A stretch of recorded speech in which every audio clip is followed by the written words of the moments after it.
Advisory services offered through Blackridge Asset Management, a registered investment advisor. Securities are offered through Peak Brokerage Services, LLC. Blackridge Asset Management is a separate and independent entity from Peak Brokerage Services, LLC. Member FINRA SIPC. And now, Today with Denny, here's Denny Artachi. Good morning. Another beautiful day in South Florida. Yeah, I love to brag about it because, think about all your friends and family, bro. Are they freezing in Buffalo right now? It's been brutal up there. It's been a rough week. It really has. I mean, how do they live in that 22-degree polar bear weather stuff? It was 4 degrees the other day. I talked to a friend of mine. 4. No way. 4. It hurts when it's 4. And then, of course, when you get the wind chill, it goes even a bit lower than that. So the thing that I remember about I still go back in the winter every now and again. So it's not like I haven't been back in years. I just haven't been back this year because of COVID. But in a normal winter, I go back. Our big office is there, and I have a house up there. So I go back in the winter. But the thing that I always forget, the worst part about it is the slush. They salt your parking lot. Right. So instead of getting, nice fluffy snow, as you go out to Utah, you ski, it's nice.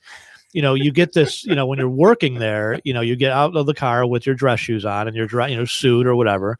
And you're walking through slush, like a slushy parking lot, and just your feet being damp and wet all day. It's so many. It's just, it really was. It's rough. 4 degrees. It's rough. You're not pulling my leg. You got to be hardy. You do. You have to be a hardy soul to live in Buffalo. That's why people are so kind to each other in Buffalo. It's because you get that camaraderie. You need each other to survive. You do, whether mentally or physically. You need to rely on your neighbors. So, well, on the show today, I have a very special guest, a great friend of mine, the founder of Peak Brokerage Services, and I got to tell you, I'm a lucky SOB to be part of the organization and the financial guys.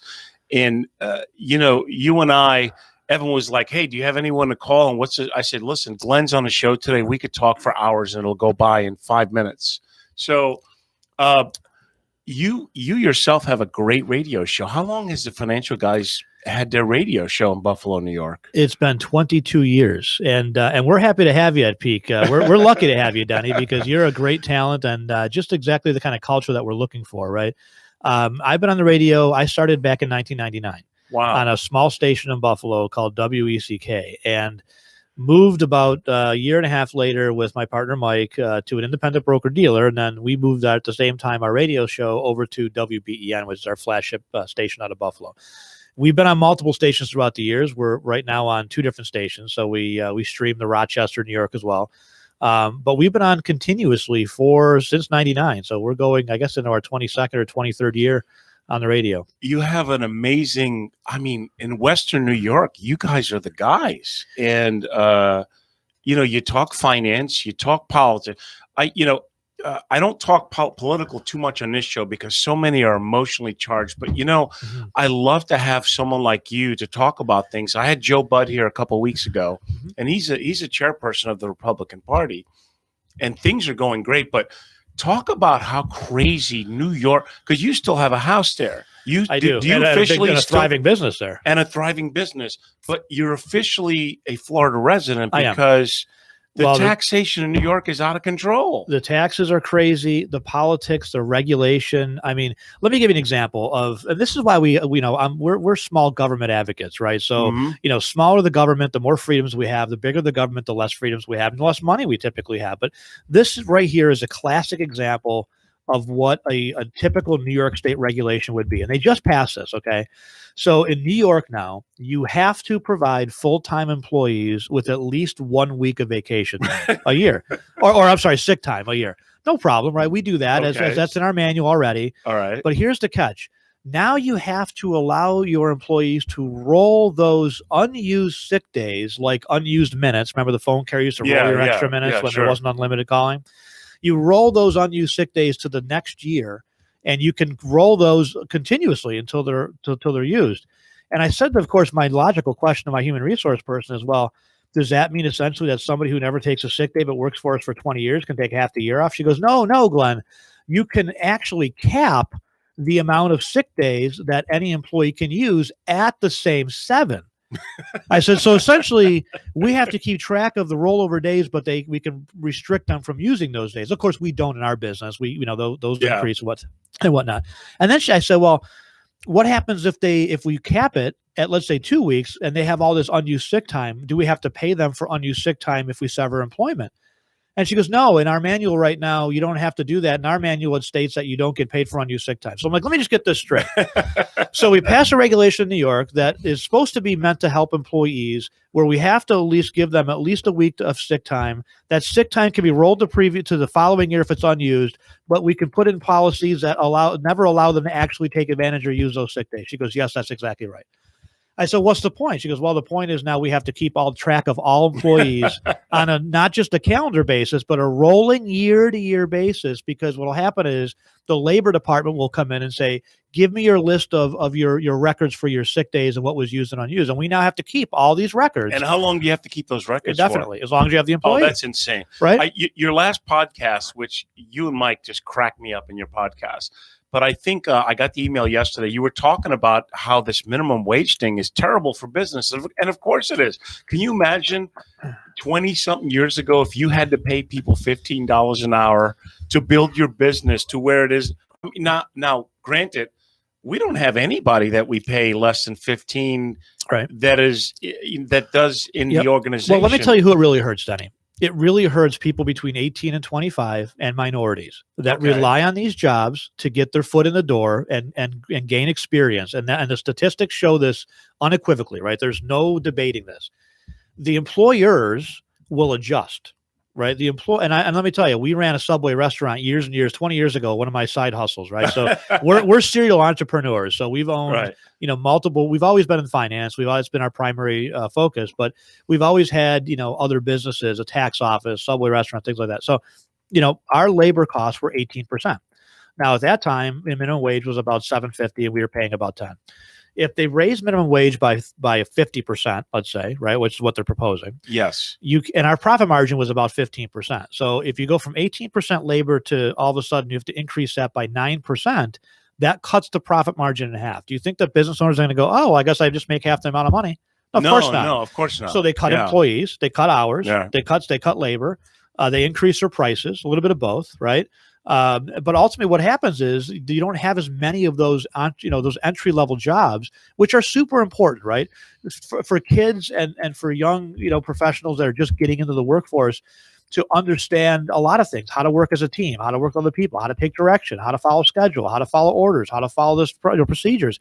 These are all important work skills that people need to learn before they move up the food chain. And so what will happen is you'll cut off a lot of those jobs and you'll see more robots, more automatic kiosks at the McDonald's.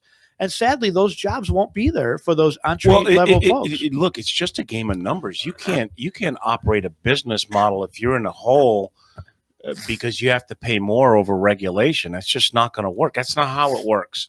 I know that a lot of waitresses and waiters, they work on tips anyway, so the minimum wage doesn't apply to them. I think they get like a couple dollars an hour because they get. But what's happening is, like you say, it's going to cut out a lot of jobs, and that's who's going to get hurt. So let me say this: do you think they're going to go to paying the dishwasher $15 an hour, or do you think a restaurant's going to invest in a machine like a giant dishwasher? Yes, they make these absolutely, where you just put the stuff in one end and it comes out the other clean, right? That's what's going to happen. That's what's going to happen. Right. So if you're so people say to me, well, how does this affect the stock market? How does this affect investing? This is what our radio show is about, right? How government policy affects the markets and the stock market. Well, if you could find a company that makes that giant washing machine, right? If you look at Home Depot, they just blew out numbers here, right? So, government policies affect the economy and the stock market differently, right? Minimum wage will hurt young folks trying to get into the jobs, right?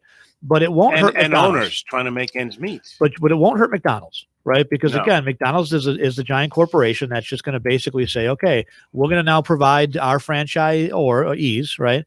We're going to provide them with the new point of sale systems where automatically people are going to enter their order, and that's going to cut your labor in half. McDonald's will help their franchisees, put in place the right formula to make money. They're not just going to go to their people that own the franchise and say, well, I guess you're screwed. Of course not. They're going to say, we've invested as a giant corporation in these robotic systems that now make the hamburgers on their own. You don't need, now you can run your McDonald's with 2 employees. That's where it will go. But all those jobs that college kids and again, people entering the workforce, you don't get in the workforce making 50, 60 grand a year.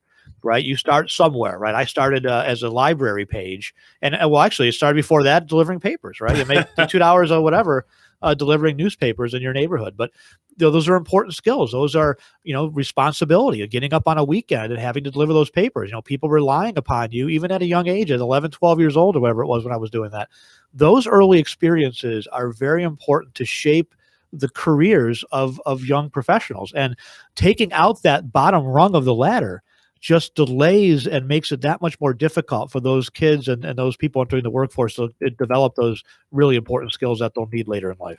That's another reason why your show is so popular. You talk about things, how it affects the economy, because obviously you and I discuss a lot that half the politicians, I have no idea how they got their positions. I guess we scratch our head because some of the policies they come up with is so anti-business. I mean, they want to reverse everything, regulation. I hope they don't touch the tax codes, but who knows? Well, I think some are just anti-American. I mean, look at the Keystone Pipeline, right? He just O'Biden, I call him, just killed the Keystone. He just killed the Keystone Pipeline, right? Now, who does that benefit? Who does that benefit? I don't know, because I think he, in theory, it was for the environment. But I've noticed that gasoline is about 40 cents higher since January. So I'll tell you who it benefits. It benefits Saudi Arabia, right? Okay. It benefits the Middle East because it lowers our independence on our correct. Own, our oil. Yeah. It benefits Warren Buffett, right? Because Warren Buffett owns the rail companies that previously to the pipeline has been shipping the oil from Canada down to the refineries in the Gulf Coast. Now, there's been more, if you talk about environment, if you want to be honest, right? There's been more problems with trucks and issues like that, or just as many at least, as there have been with pipeline leaks. Okay, so just as many trucks, just as many rail cars go off the rails, which I think happens more often. So you're saying than actually a pipeline leak. You're saying their main argument is leaks in the pipeline, and that that is bad for the environment. That's right. But rail cars spill. It's happened numerous times. It happens every year somewhere, right? And we clean it up. It's an unfortunate incident, but we clean it up, right? But the pipelines are more safe, right? The pipeline didn't burst in Alaska. Exxon Valdez hit a boulder, right, or whatever, right? Right. So there's risks in oil production, right? It's just a matter of so who does the pipeline killing the pipeline hurt? It hurts everybody in America. It hurts the 75,000 people that were working those jobs. It hurts the middle class. It hurts the poor, because they also have to drive to jobs, hopefully, right? Or at least trying to get to jobs. We're not all going to have electronic Teslas to drive to work. And for them to say, well, just go get those other green energy jobs. You'll get replaced. Just go get those other green jobs. Well, the reality of it is, Denny, is those green jobs don't yet exist. The thing is, for a lot of folks, I guess history started this morning, right? There's no history to them. But to me, I can just as easily look back 12 years and say, well, what happened during Obama in 08, 09 when we invested $100 million in Solyndra? How are those jobs in California? Are those people still working? No. That's an empty plant right now, right? How about the Solar City plant in Buffalo that we're supposed to have thousands of jobs, right? They've got about 300, right? They never produced anywhere near the solar. So who's getting those jobs? If those jobs don't exist. They are not there. So to say to somebody, yeah, we're going to kill your job on the pipeline, a good paying job, and we're going to just go get a green energy job. Well, they're not there. There's no place to apply to get that green energy job. And the reality of it is that there's way more things than just gasoline that's made from petroleum, right? There's plastics, there's all kinds of materials that this stuff goes into. So, killing the Keystone Pipeline, restricting drilling on federal lands, that is an America Last policy that hurts Americans. Now, it hurts the people that are on lower income more because they have to spend a higher amount of their money on gasoline now. We've already seen gas prices go up substantially. Yeah, I would say about 40 cents in the last 2 months. I've seen it go up. That's 20%. Now, that's a big increase. You're such a busy guy and you're such a great friend. I know that you have to leave soon. I want to talk about your vision on how you built Peak Brokerage Services, because what we have is so unique. And that's why I know I'm a lucky SOB, because we have an open architecture. We don't have proprietary products. And our culture, I learned early on, you could pick up the phone and talk to you, the president, the CEO, and we all are there to help each other succeed. So what was the vision that you had when you formed Peak, and where we are now? Well, I mean, selfishly, we wanted the culture that we had lost at our previous firm. So, Mike and I left Payne Weber. We worked at a big wirehouse for years. You get your back experience. In the 90s, right? Back in the 90s. Yeah. You cut your teeth at the big firm, and, you get your feet wet, and you get your stability in the industry. And then in 2000, we went independent, again, largely because of the success of the radio show.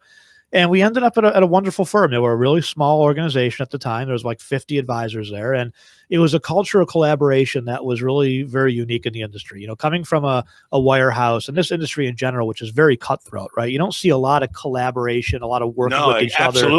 Absolutely. The knowledge in your head, and you want to, guard that against, and that's unfortunate. I think the consumer loses in that situation. So, the firm that I was with developed into, and we started to kind of build these networks among us where, we were doing a lot of the money management for people, but we were outsourcing other things, college planning, life insurance and estate planning, and working together with our colleagues in a way that really brought the expertise of the best to the table for our clients. And then unfortunately, our broker dealer that we were with decided that was a threat to the corporate, because we were kind of gaining some alliances among us. Wow. And of course, it was, I think, a threat to say, well, we want you guys to use this new proprietary system that they put in place. And they started to, kind of build some in-house. And of course, we left that. We left Payne Weber because we wanted independence. We didn't want a proprietary corporate system. We wanted to have our own system. And so talk about having guts. You're like, you know what? We're gonna form our own broker dealer. It was tough. We're gonna do it all from scratch from what we've learned. Yep. And that takes a lot of guts. I gotta tell you. We bought an existing broker dealer that was a mom and pop shop. Literally, it was a husband and wife. Okay. They were Peak. They had the, okay. They were a checking app business only. Meaning that, a rep would have to write an application, mail it in. They would make a paper copy of it, mail it onto the carrier. Slow. We bought that, and it really turned it into a full-scale award-winning broker-dealer, right? So we've won multiple awards, Investment Advisor Magazine and Wealth Management Magazine, and we've gotten all kinds of accolades.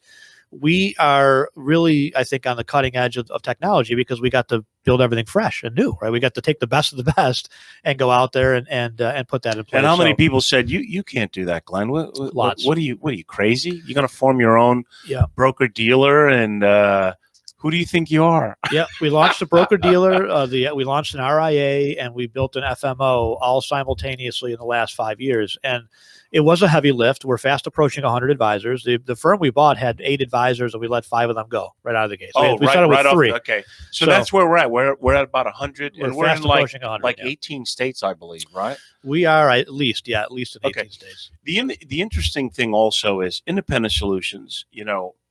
What an organization. You have guys like Paul Meeks, John Thur, David Mariacker, Dan Neiman. I mean, it's funny because a lot of people think you need a big name to get service. How many of those places can you actually get the fund manager on the phone and get personalized? And you and I, we laugh about this because we see the commercials. I would never sell you an annuity. I would never do this. I would never do that. And go to hell. Yeah. Right. Yeah. Exactly. Look, the thing is, you got to be independent, right? So we're fiduciaries, and we're independent, and we're dual registered, right? So we can do commission-based annuities, but most of our business is on the fee-based side. The key thing is, I think, we want to be able to approach a client from just an independent standpoint, with an unbiased view to say, absolutely, how do we find the best products and services out there that are going to fit your situation personally? And I had a situation recently where we had a large client that was selling a lot of property at like $8 million in tax gains, and we needed to go out there and find a bunch of 1031s to roll these things into. And I did a countrywide search on what I was looking for, and I got some decent hits, and a lot of garbage is out there. You got to be careful of that.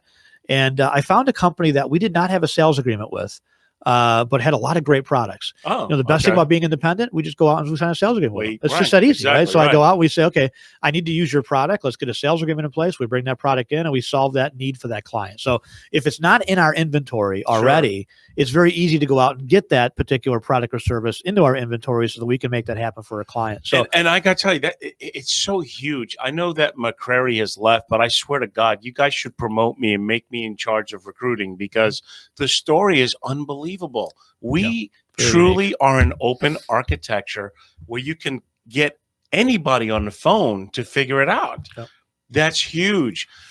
Think about, I did a video because our compliance department is user friendly. Think about how many broker dealers, they would never allow me to have a radio show. Right. They would never allow me to do videos on LinkedIn and Facebook. Right. You know, I'm not saying anything stupid. I'm not saying I'm going to, give you 20% returns with no fees, but just the fact that we as an organization are open to that from a marketing standpoint. And when we talk to recruits, they're like, what?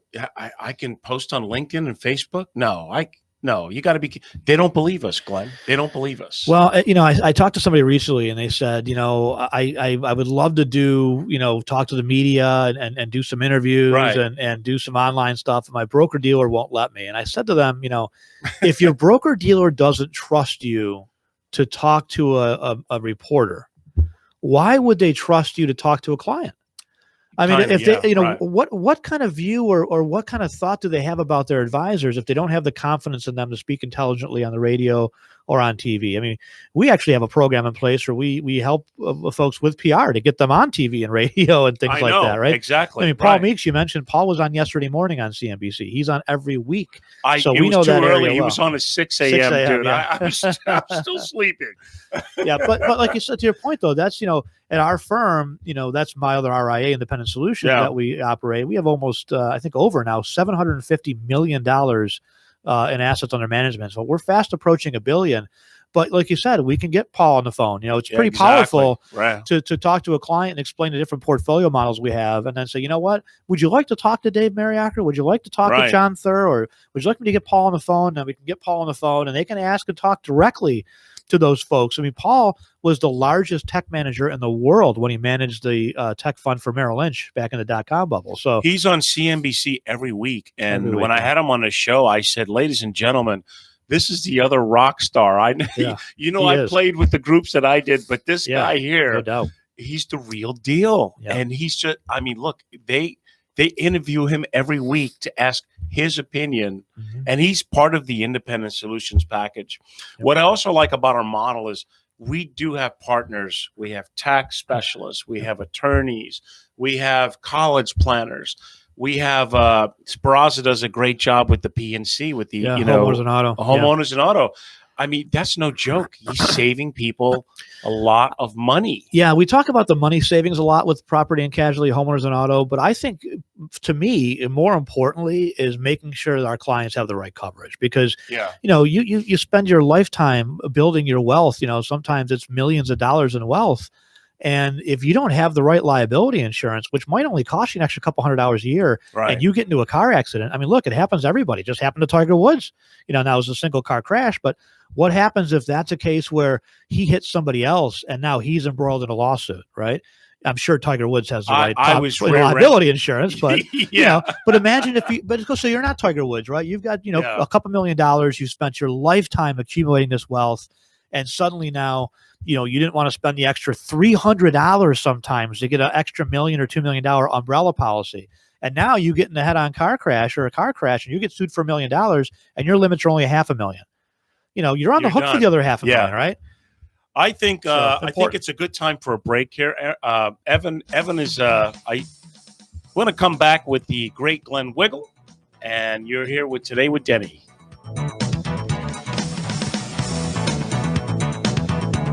All right, we are back, and I'm sitting here with my great friend and partner, Glenn Wiggle, founder of Peak Brokerage Services and Independent Solutions. So, Glenn, a lot of people are thinking, what the heck's going to go on with the market? I mean, Paul Meeks, he basically feels that we should have between 6 to 8% in equities. He feels pretty bullish, actually, for this year.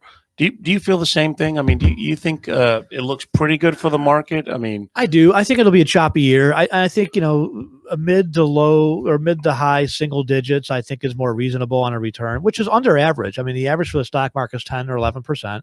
Right. So to say, we're going to do a 6 to 8% is below, would be a worse year than a normal year.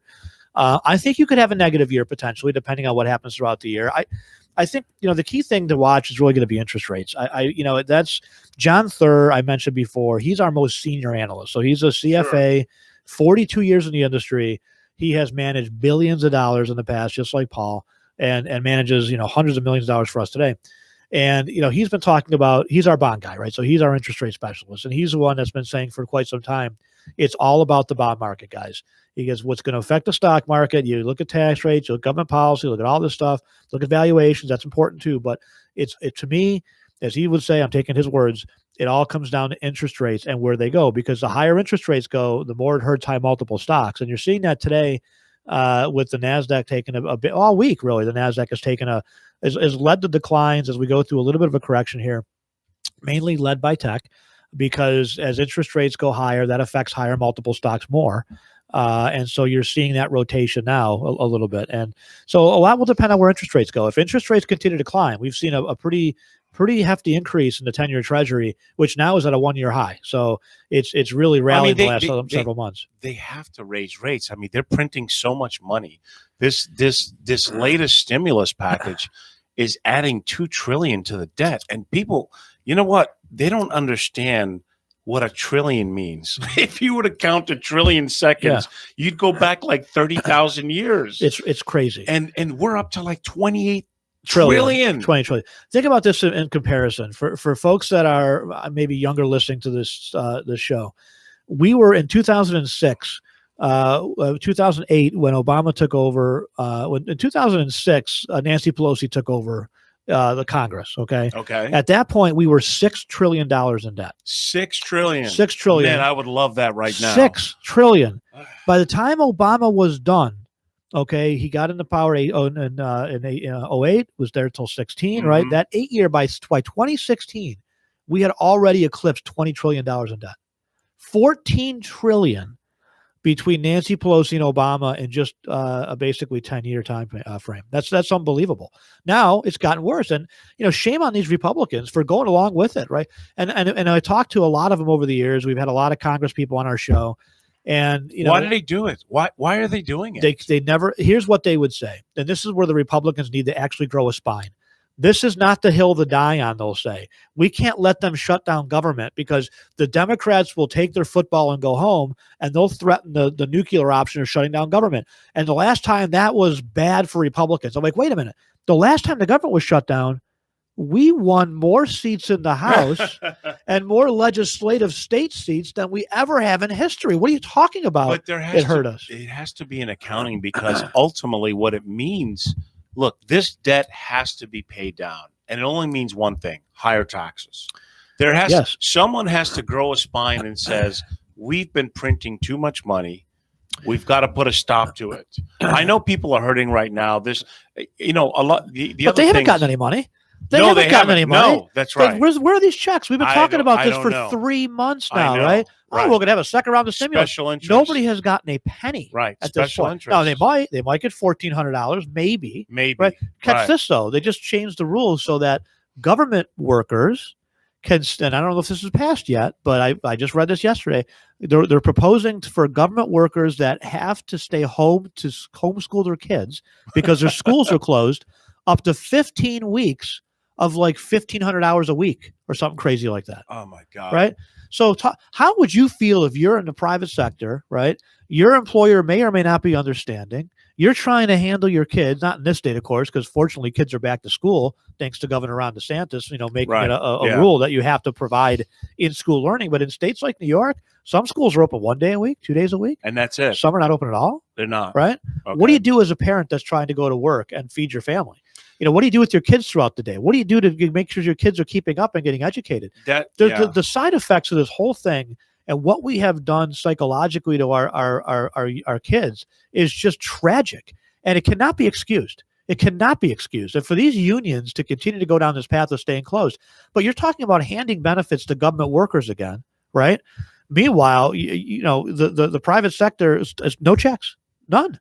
So they can talk and shoot their mouth off all they want, but the fact of the matter is they're going to end up passing a $2 trillion monstrosity, and there'll be a little bit of crumbs that go down to the well, that's to the thing. workers. I've always wondered where the bulk of the money went, because it's not look, if they literally put it all in citizens' hands, that would be great, but that's not what happens. Right. Maybe 20% of it goes to citizens. Right. I'm all for the government giving us our own money back. If the government, if the government's going to say, "Hey, you know what? We're going to give back $1,000 to every person," but the problem is they don't. They redistribute wealth. So they say to certain people, "Oh, well, yeah, you paid $100,000 in tax, but you make too much money to get the benefit. So we're going to take your $100,000 and we're going to give $1,000 to 100 people."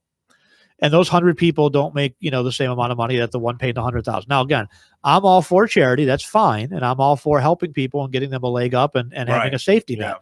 But the safety net turns into a ongoing plan of redistributing wealth, right?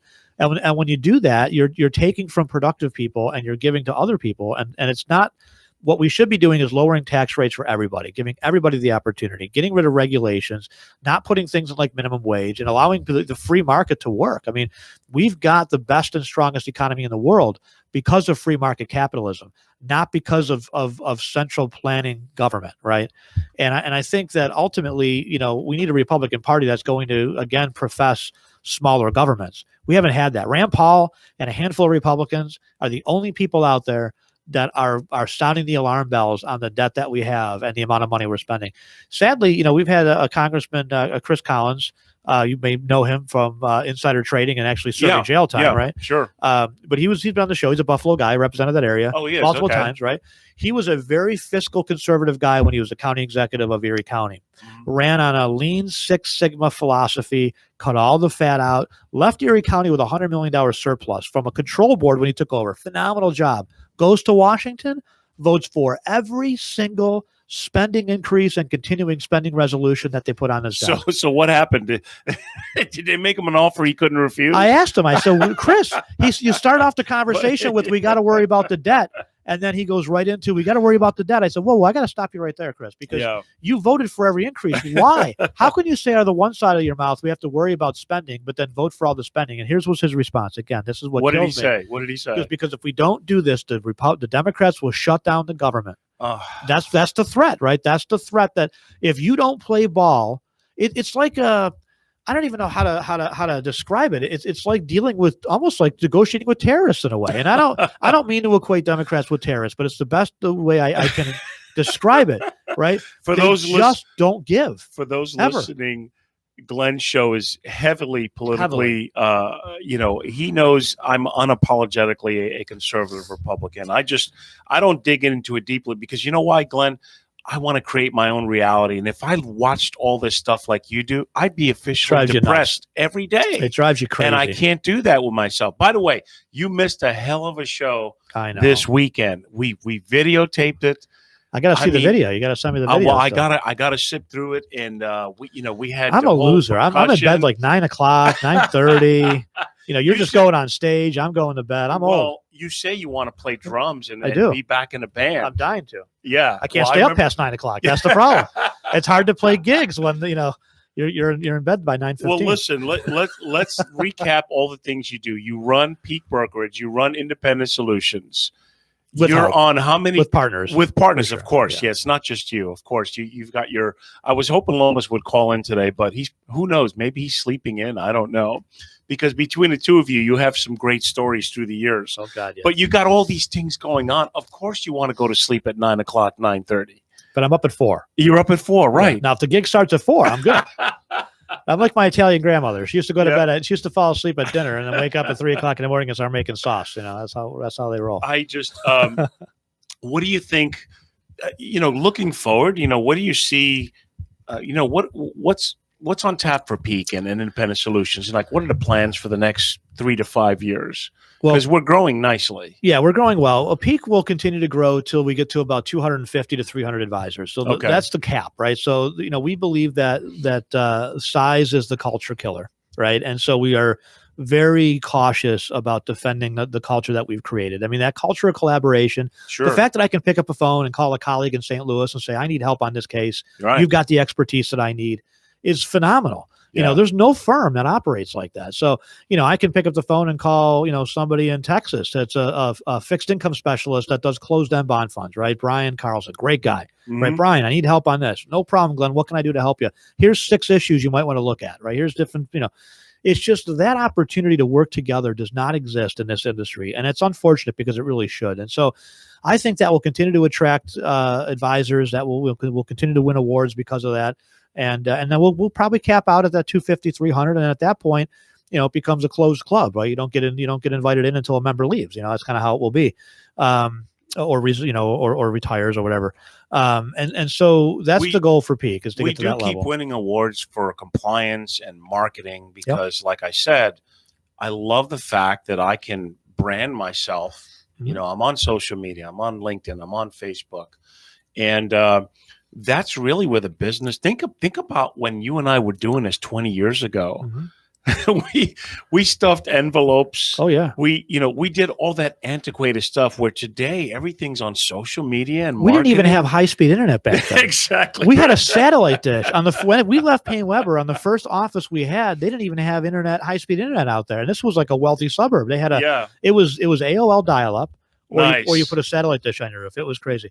Independent Solutions, you know, again, we just crossed $750 million. You know, our goal is to cross over $1 billion, which we'll probably do in the next 12 to 18 months. We're growing at about, right around $10 million of new AUM assets coming in the door per month, because again, we've got some fantastic managers. We've got an independent approach, why we call it Independent Solutions. Sure. We just launched a private wealth group, so we can do really cool specialized things for folks that have, let's say, 5 million and up, tax mitigation strategies, opportunity zones, deal with real estate, specialty assets, charitable giving, foundations, all those things. Our private wealth group is very focused on for those high net worth clients. That's been a huge success. We launched that March 1st last year, the private wealth group underneath Independent Solutions, right at the beginning of COVID. And the goal was, to bring it out to some of our existing clients that qualified, and then of course go out and attract new assets. The goal was to bring in about 50 million to that platform, and we ended up at over 90 million in the last 12 months, which is a great success. The nice thing is, again, being independent, we clear on multiple platforms. We use Fidelity, we use Schwab, we use TD Ameritrade, we use a local bank and trust, Canandaigua Bank and Trust for trust services. So you kind of just get a lot of flexibility to be able to say, oh, you like Fidelity? No problem. We can continue to manage your assets there, but we're going to overlay that account, and we're going to bring in our professional team that has 180 years of investment experience to manage that portfolio for you. So yeah, I think the personal touch is what separates from a lot of the bigger places. It's true, because through attrition, you're just a number with a lot of places, and that's the difference. You get personalized, touch with us. We don't shoot from the hip. We use sophisticated software. We've got a great committee, and we're flexible. That's the thing. A lot of these places, they're not as flexible. You have to do it their way, or they don't want you as a client. Right. Well, or they're one-sided, right? And you mentioned that the guy on TV is, I'd rather rot and go to hell before I sold an annuity. Exactly, right. And again, anyone who says never do this or always do that, you have to look at that with a little bit of speculation, right? Or skepticism, right? Why would you never do something? Those products wouldn't exist if they were really horrible, right? Those products exist to meet a certain niche in the market, right? Just like fee-based stuff that particular individual is professing to. Sure. That's his business. He's a fee-based advisor. He does, fee-based asset management, just like Independent Solutions does. And of course, we believe in that. That's 80% of our business is the fee-based side, right? That's why Independent Solutions has much assets. But a lot of people do like to maintain liquidity, right? When they ask me my opinion, what do you think about annuities? I go, well, it's just a vehicle. It's not the end-all, be-all. And some people have a problem with paying fees, but you look at a guy like Mariacher, who was up 78% last year. Right. Not, he doesn't do that every year, but he was up 30 last year. He looks at the market 14 hours a day. Every day. That's all he does. That's all he does. So that's a great point, because that's not what I do. Right. There's a lot of advice. I talked to an accountant this week up in in Charlotte, North Carolina. And I said, we're trying to develop a relationship. He wants to get licensed. We do a lot of that. So we take a lot of CPAs, get them their 65 fee-based license, and we work with them hand in hand with their clients. This guy said to me, I've been referring to a good guy like him. He's a fee-based guy. And I said, how many people are in his office? He goes, just him. I said, so let me get this straight. So he's managing your client's money. He's doing the reviews with the clients. Yeah. He's watching the markets. He's making the coffee. He's closing up at night. He's opening up in the morning. He's servicing the clients. He's getting the phone calls. How much time at the end of the day does he really spend watching the markets and watching your portfolio? Our investment committee, between Paul Meeks, John Third, Dave Mariacker, Danny Neiman, that's all these guys do, right? This is all Monday through Friday.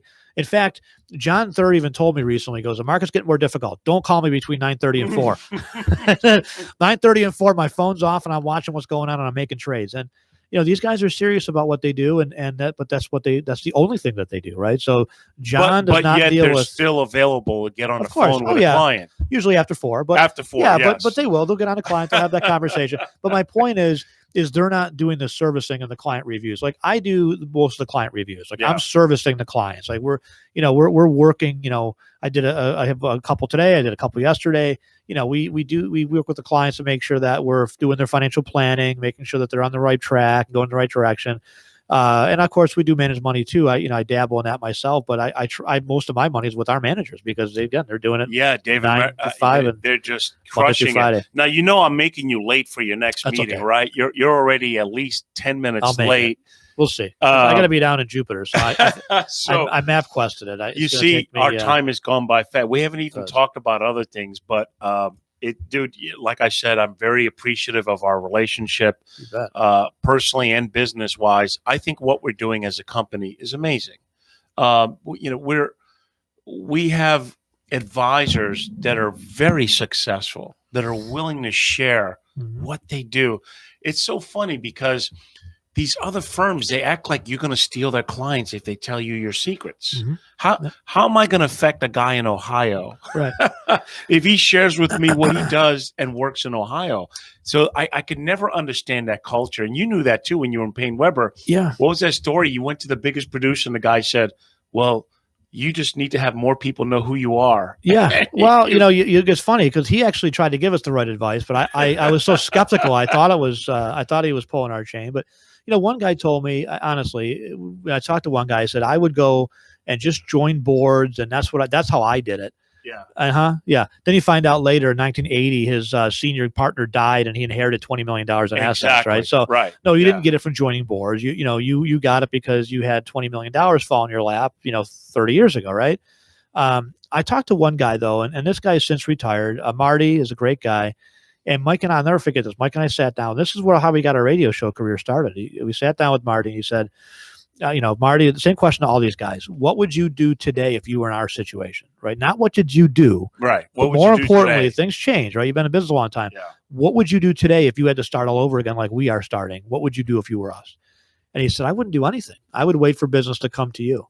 And Mike and I left that room and I said, that son of a gun. This guy wants us to fail, right? He wants to take our clients. And I thought, oh my God, I can't believe this.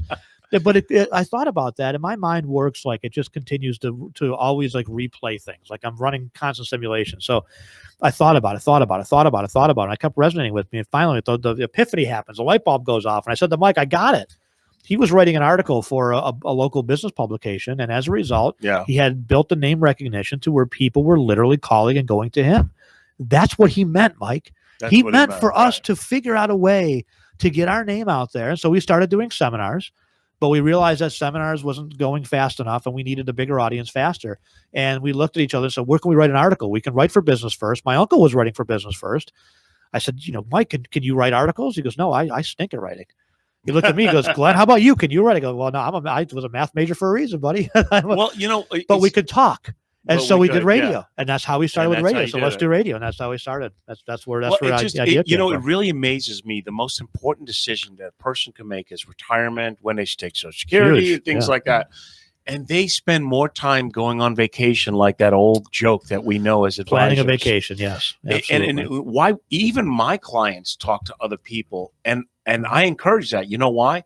It validates my conversation with them. Because when they speak to someone, they'll say, oh, yeah, Denny did tell me about all these things. And yeah, you just validated that I'm on track. So why wouldn't anybody, you shop car insurance, you shop for life, why wouldn't anybody get a second, third, possible fourth opinion about retirement? Well, here's what I would say.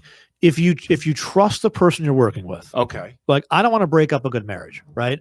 So if that's the most important thing, you have to have a high level of trust in the person that you're working with. Right. And I think that's the key, right? If you have that relationship with an advisor, I think you're in good shape. If you want us to kick the tires, I'm happy to do it, but we'll give you our honest opinion and tell you if that, he or she is doing the right thing for you. Right. But if you have a question, and a lot of people are out there, Denny, that they have they don't really have a solid advisor. They have accumulated investments. I'll say it that way.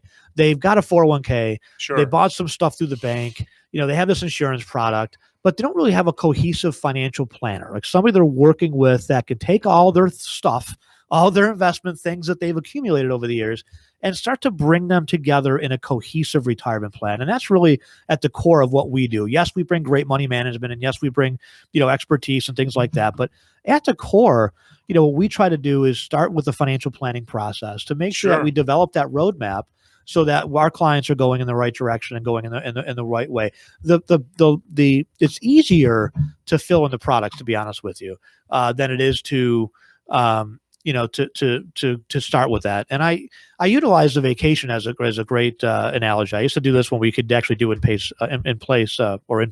in person, face to face seminars before COVID, right? Before COVID, it's all about the COVID. Yeah. So I would say, if you had to take a vacation, right, you go on vacation, but I didn't tell you what the destination was. I said, pick your vehicle. Some people would say, what vehicle would you pick? I usually go around the room. Some people, I want to pick a sports car. I want to get there really fast. Okay. Yeah. I'm going to pick a RV. I want to take my time and get there and, enjoy the scenery. And some people, I want to take a Cadillac, a nice smooth ride, and I'll get there in between you guys. I said, but if you don't know the destination before you pick your vehicle, how do you know you're going to get there? And I said, what do you mean? I said, well, what if I tell you the destination is the island of Bermuda? Are any of you getting there with your car? Because I'm going to go with my airplane. That's the vehicle that I chose, right?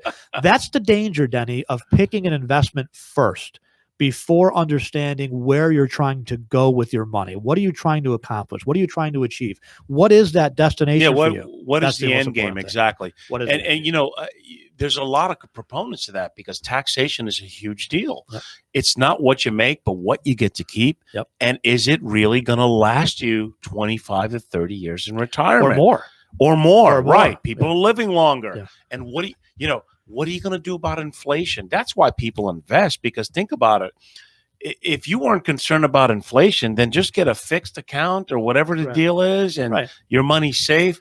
But that loaf of bread at Publix keeps going up. That's right. Every day. And the way they keep printing money, how that story ends. Again, the history didn't start this morning. The world didn't start yesterday. No. We can go back in history and look at cause and effect of the policies of the past and what the impact and effects of those policies were. And we know that, printing money like crazy eventually, I don't know when, leads to wild inflation, right? And we've seen inflation, like you said, we've seen food prices go up. We've seen energy prices climb. So you're going to get inflation. I got to tell you, I don't fear many things, but I am officially shaking in my britches the way they're printing money. We're up to 28 trillion, and they're going to add another 2 trillion. Yep.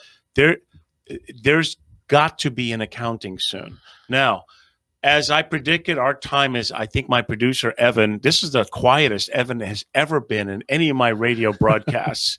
Because we're like, I'm going to let you two guys do your thing. Because I wanted to talk about his radio career and all the things that he did. And that's going to be another show because he actually was part of the WWE. He was the announcer for years. So you can imagine the stories that he has to tell. And he also announces with the Mets. But cool. Hey, listen, thanks for coming. I know you're a busy guy. Thanks for having me. I love what we're doing. And I'm hoping that we can get some more people on the show. You think Lomas will show up? Because, yes, rumor has it that he likes the microphone more than you do. We fight over it. So you do, right? When we do our shows, it's tough to get us both to, to shut up at times. That's for sure. Well, listen, I appreciate having you here. And everyone, all the listeners out there, make it a great day. Try not to watch too much of the news. Enjoy being alive. Enjoy living in Florida because it doesn't get much better than this. No doubt. Thank you, Evan, as always, my man, my producer. Have a great day, everybody. We'll see you next week. God bless.